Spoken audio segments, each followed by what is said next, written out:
fibroid.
It is a very simple, extremely, almost insultingly straightforward, pitiful for RPG. Its story premise and the way it progresses is laughable, and its attempt at character development can be described as cute, like a child trying to draw its favorite animal.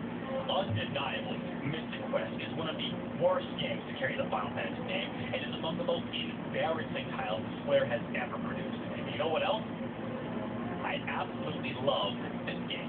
Yeah, Elizabeth. There's just something about the strange drawing power of a simple approach to the traditional RPG. You still want me to come over here? I'm fully aware it's a terrible game, but...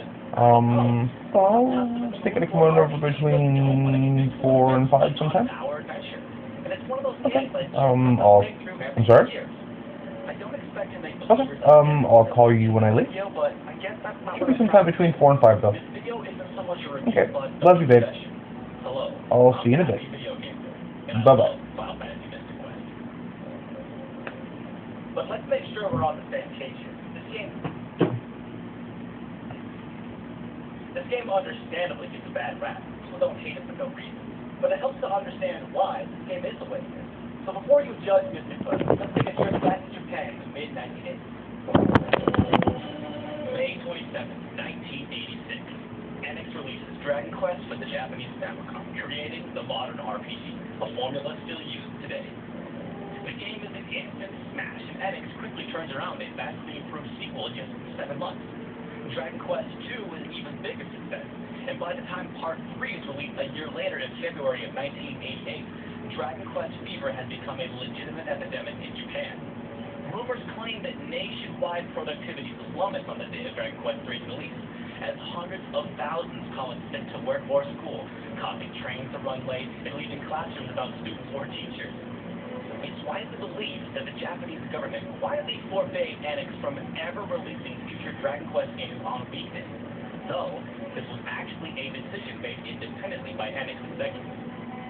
Dragon Quest was, and still is, a phenomenon in Japan. And even though Dragon Quest was inspired by the overhead worlds of Ultima and the first-person perspectives of Wizardry, both American games, Dragon Quest never achieved, and never would achieve, more than a fraction of this success in North America.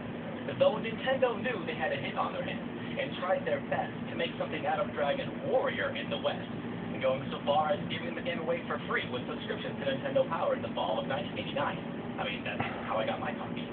The point wasn't exactly a triumph, nor a failure, and perhaps thanks in part to the success of The Legend of Zelda, which would become the NES's first million seller, Nintendo of America recognized there is movement for RPGs, and doesn't give up on introducing the genre to the West. Now, I don't consider Zelda an RPG, but at the time, a lot of Americans probably described Dragon Warrior to their friends as a lot like Zelda, but in July of 1990, 3 months after Part 3 is released in Japan, Final Fantasy I is released for the Nintendo Entertainment System, this time with the full force of the hype machine.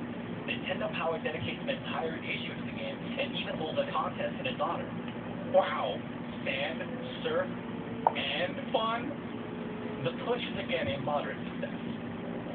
Sales charts are difficult to find at this time, but it's worth mentioning that Final Fantasy debuted number 2 behind the unbeatable Super Mario Bros. 3 on Nintendo Power's player chart, and would be a mainstay until the magazine stops tracking NES games. And though Final Fantasy commands a lot of money, it's